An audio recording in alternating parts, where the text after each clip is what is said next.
David Cassidy was a teen idol of his time who skyrocketed from a television show called The Partridge Family to international stardom. In fact, at one time, his fan club base surpassed Elvis, and his posters adorned the walls of millions of teenage girls. We became close friends and traveled to Europe together during one of his many sold-out tours. Later, we would spend some weeks in Hawaii working on a biography. He was my neighbor in Laurel Canyon in Los Angeles. David Cassidy was one of those people whose fame may have obscured public perception of his skills as a songwriter. He loved women and horses. I interviewed him on radio and television and briefly represented him. Everybody knows the obvious about you. Teenage Heaven, about 40 million records. Don't, or else we'll have to pay royalties. Oh, right. 40 million records, the largest fan club, including Elvis Presley, more fan club members. Your concerts all over America and the world have sold out. You've got $900 million trillion. You became, the kid and all of that stuff. Plus, I'm a good little dancer. Yes, you know how to shake it.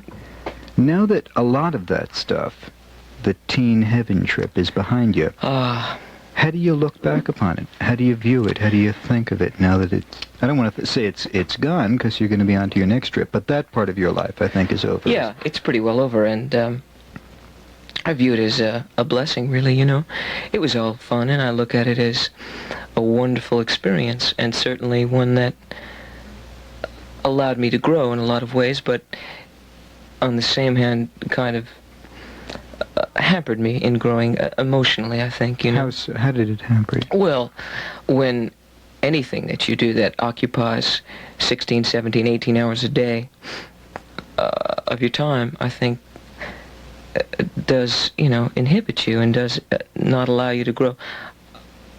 I don't think I made any new friends in the last 4 years, I think that I have led the kind of lifestyle that where I stay in most of the time. I don't go out. I don't go partying and boogieing. I don't think I would have anyway, but nonetheless, it still is a fact. And I think that I'm very skeptical about people, I think that because of it all, I think I had to protect myself so much that I didn't allow perhaps a number of people who had good intentions. I don't think I let them in, when and I look back at a couple of experiences now, and I wish I had those moments again. I wish that I had those people again. Would you have traded it for those experiences? Would you have given up the whole trip? Oh no, obviously I did it because it I wanted to do it. It was something that was of the moment, and I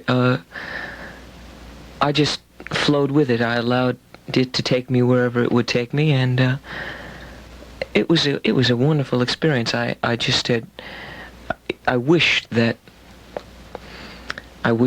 everyone and anyone could have experienced just a moment of it, just a moment of that peak experience. It really was fantastic. The peak view is Madison Square Garden. One of the peaks. There were so many of them. That was one of them.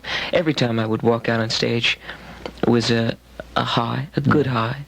Yeah. Any performer who walks out to have, anywhere from 100 to 100,000 people, whatever your trip is, and to have them all there loving you and letting you know it, it's a wonderful experience. I mean, I look back on it as just good times, and hopefully I will be able to grow in other ways, And lonely times?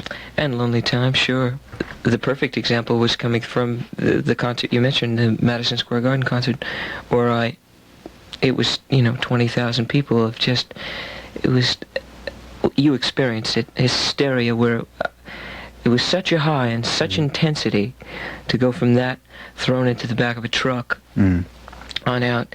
And I think they let me off in Queens somewhere, really, in a dive that was probably $6 a night, and I remember just getting into this place, and the wallpaper was peeling off the walls, and the carpets, it smelled, it reeked, it was musty, and Bukowski's place. it was Yeah. exactly, here we are. Yeah. You know, and it was so unusual. I can't. It was so bizarre, leaning back into the tub, sliding in with the steam going, and just reflecting on 10 minutes ago. 15 minutes ago.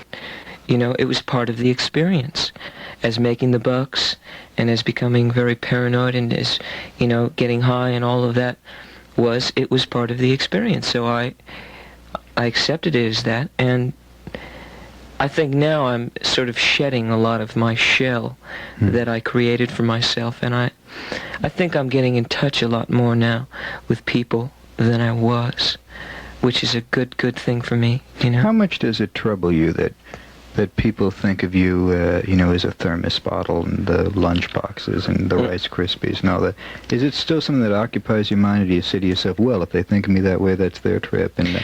Or does it bother you? That's the only way. It used to bother me. I mean, I used to eat my guts out about it. I mean, I used to think, this wasn't the way it was meant to be. This wasn't what I had wanted. This wasn't what I had intended to happen. What was it? What was it you wanted when it all... Well, I mean, when it all happened, I was working in the textile industry, right, making $38.80 a week. You understand? When it all started to come down. But that's not what you wanted. I mean, you wanted some... No, of course not. What I originally wanted, and as all people go along through their life, we create new goals, and hopefully we try to reach them. I reached mine, at the age of 20. I was a working actor. 19, I was a working actor. Yeah. I was doing the kind of things I wanted to do. I got a couple of good dramatic roles. I wanted to be a dramatic actor. I just wanted to work, and do that. And I wanted to sing, but, I had, dreams of making a record. I mean, I didn't even think about it as a business or as anything to do with being, a vocation or an occupation. I thought, it would have been a nice thing to do. But I was always into sitting around my living room and playing my guitar, and I still am. Do you consider yourself now a relatively happy person, relatively secure? It varies from week to week. I wouldn't go so far as to say I'm an unhappy man right now, because I'm in good company. There is speculation that those 4 years really took its toll upon you mentally and physically. That Sure it did. You went through all kinds of changes, and... Haven't these past 4 years taken a big toll on you? Not to the degree that it has on you. Well, okay. Then again, you only put in, 2 hours a night here? Yes. You get paid all that money for this? Come on. I'm sorry. I think that what it gets down to, personally, is that people have obviously a preconception of who I am. Yeah. And they within their own trip, are hung up with their own image of themselves. Yep. Which in as much as saying like, well, I'm whoever I am, and in order to be whoever I am, I'm going to wear this kind of an outfit. Yep. I'm going to wear my hair like this, and I'm going to like this kind of music, and I'm going to talk this kind of talk, and anything outside of that little niche is a threat to them, and consequently I think in many instances I think I'm a threat to them, so I don't lay it on them. You know, I think that it's very natural, and I hopefully if someday or another it'll happen. You know, I think that if it's really there for me, I think that, you know, I can put a record on and have them turn it over, and if they like it, then that's okay. You know, I mean, I think that I used to be very frustrated about it. You know, I used to be very frustrated that there was so much musical prejudice, that people listen to only one kind of music and open themselves up to only one kind of... I don't, you know, and I could go on for hours and hours about it. I'd probably get myself really frustrated if I did. But I don't have anything ill or evil to say to them. It's just, you know, to anyone and anybody, you know, just keep yourself open to whatever comes your way, and don't hang yourself up with little images that you want to hang on folks and music and if artists and whatever else.